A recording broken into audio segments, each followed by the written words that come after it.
আমি তোর জীবন নষ্ট করার জন্য তোর সাথে এরকম করছিলাম। শাহজাদপুরে গত ৩ দিন ধরে বিয়ের দাবিতে প্রেমিকের বাড়িতে অনশন করছেন এক কলেজ ছাত্রী।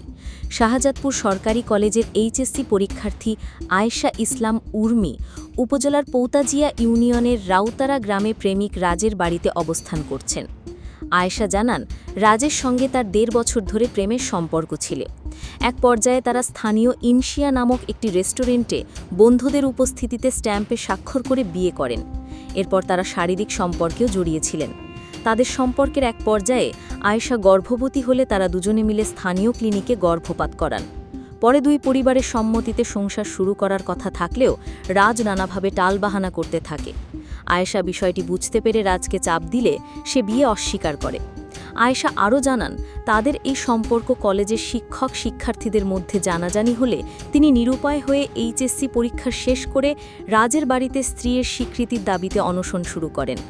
রাজের পরিবার তাকে মারধর নানাভাবে ছল চতরি করে বিদায় করতে না পেরে আত্মগোপন করেছে। স্ত্রীর স্বীকৃতি না পেলে তিনি ওই বাড়িতে আত্মহত্যা করবেন বলেও জানান আয়েশা। স্থানীয় ইউপি সদস্য মোহাম্মদ শহীদুল ইসলাম জানান, মেয়েটি স্ত্রীর স্বীকৃতির জন্য অনশন করছে। প্রেমিক রাজ পলাতক থাকায় আপাতত কিছু করা সম্ভব হচ্ছে না।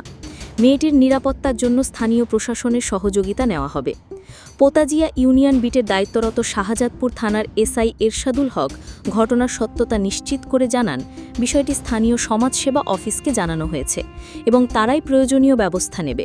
ঘটনাটি জানাজানি হবার পর এলাকায় চাঞ্চল্য সৃষ্টি হয়েছে। স্থানীয়রা দ্রুত এর সমাধান চেয়ে প্রশাসনের হস্তক্ষেপ কামনা করেছেন। সিরাজগঞ্জ থেকে মাসুম হোসেন অন্তুর পাঠানো তথ্যচিত্রে ডেস্ক রিপোর্ট।